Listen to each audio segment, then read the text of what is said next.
one of the first role-playing games that really blew my mind as a kid was Final Fantasy. The first Final Fantasy, back when Nintendo was just Nintendo.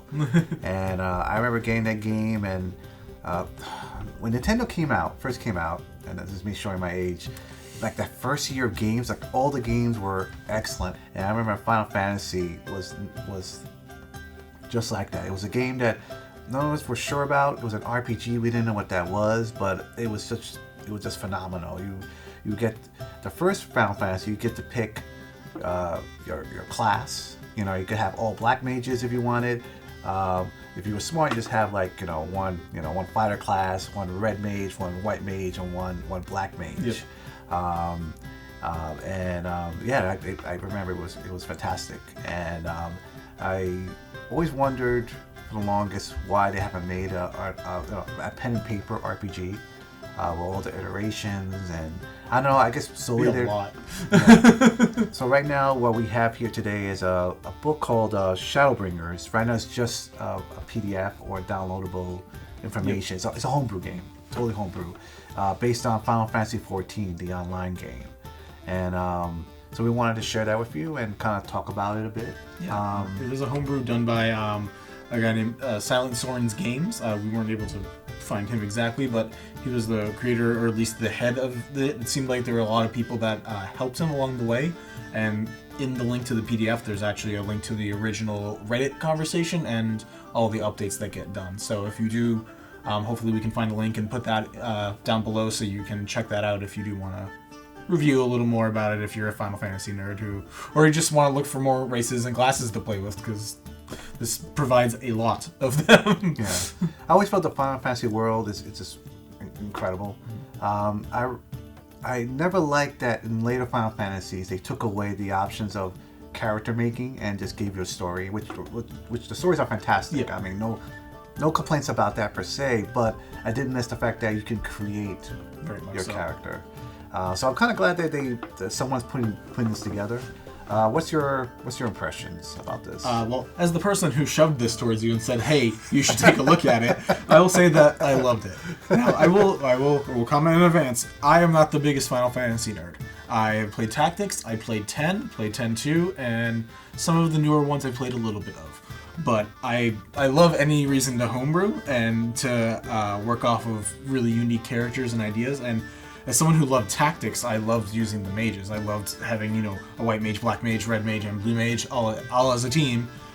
Plus, again, some of the more physical classes.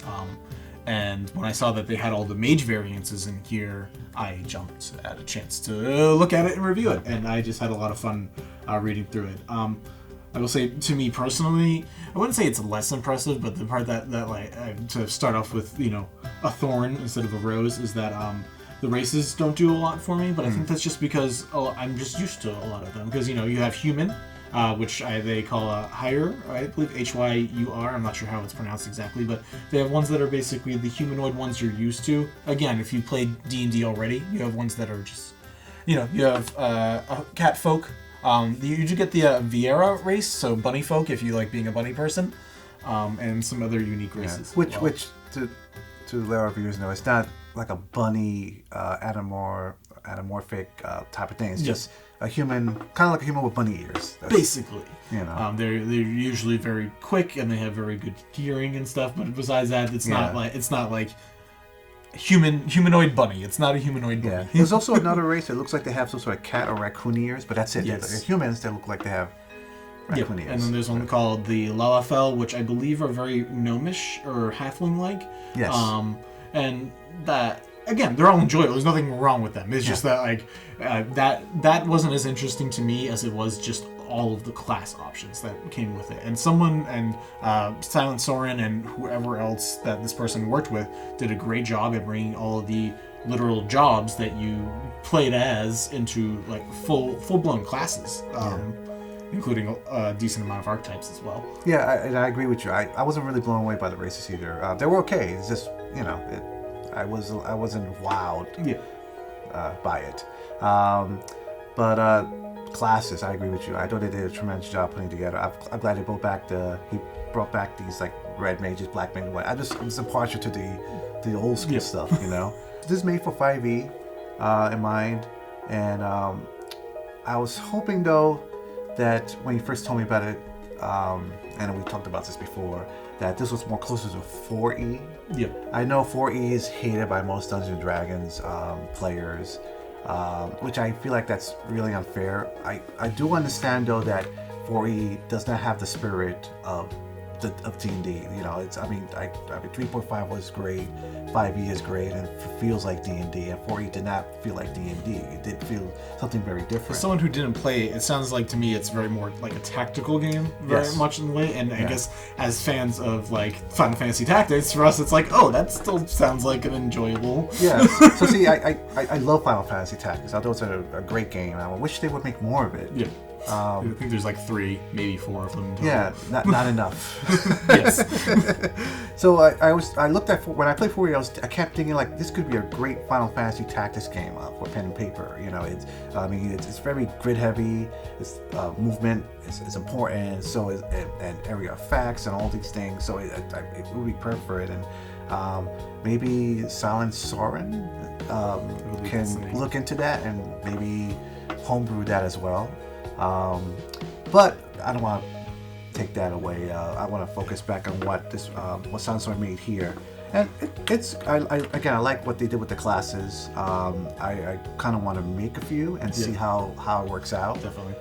Particularly Red Mage. I don't know, something about Red Mages like to make this calls to me, maybe because they're just kind of like the Grey Jedi. Yes. You know, they're very very unique in that sense, and like in general, I think there's 13 classes by themselves here. So even if you want to make your own, again, homebrew, if you want to homebrew your whole world, you could take out all of the norms, like take out monk, take out fire, take out all of the normal 5e players stuff, and you could do just using these. You would have enough character options that you could still have a group of 10 people. Yeah. Please don't do that. Please don't ever do that to yourself. But yeah, they like magic users. You have full fighters that don't require any magic at all.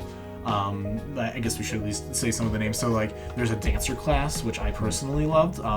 That gave me a very Fire Emblem. I don't know how much into Fire Emblem you are, personally. I've never played it. I've been meaning to. So Fire Emblem, one of the key characters in it is usually a dancer class, which they dance and it gives the people with you like an extra turn. Mm-hmm. So I liked the idea of just having a dancer flavor class, and also they used charisma as their fighting stat. So like if they're using throwing knives or something while dancing, which I love the idea of that. Just it gives them the ability to work better than you having to just purely use strength or dex all the time. Yeah, and I think that's great. Do you feel that any of these classes are broken?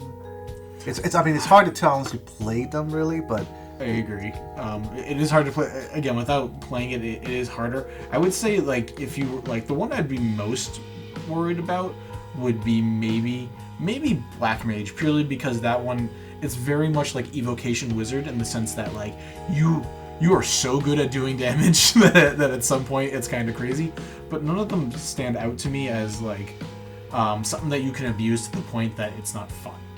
There's abusing and fun for everybody, and then there's abusing and it just stops being enjoyable for people.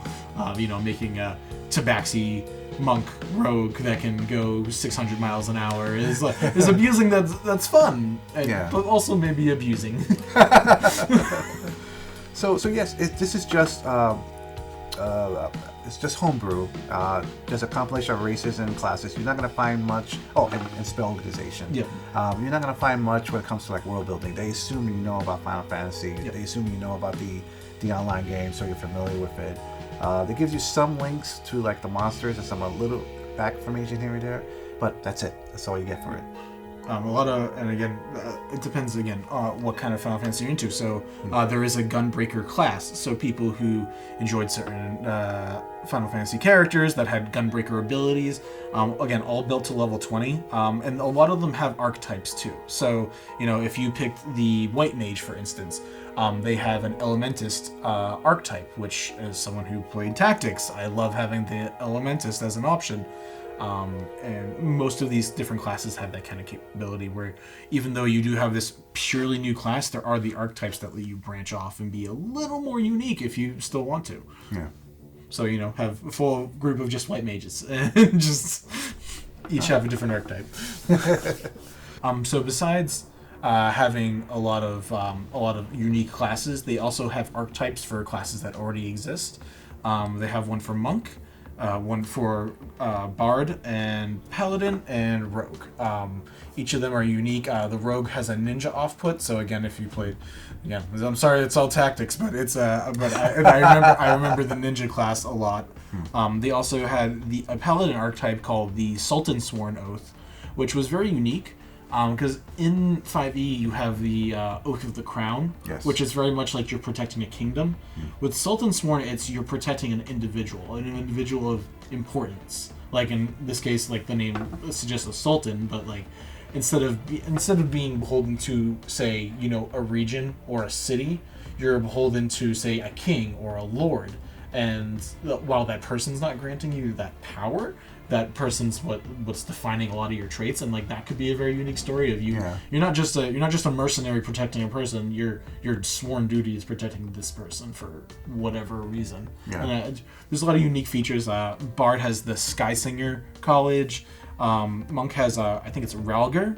Monk Way of the Monk, which uses some earthen, fire, water, air type stuff. Not quite Way of the Elements, Way of the Four Elements, but unique stuff for people who like the elemental stuff. All right. So yes, if you're interested in picking this up, you can find it at homebrewery.naturalcrit.com. And yes, let us know what you think about it. If you download it, let us know if it looks like a cool system to play. Like and subscribe. You know the drill. And we'll see you next time. See ya.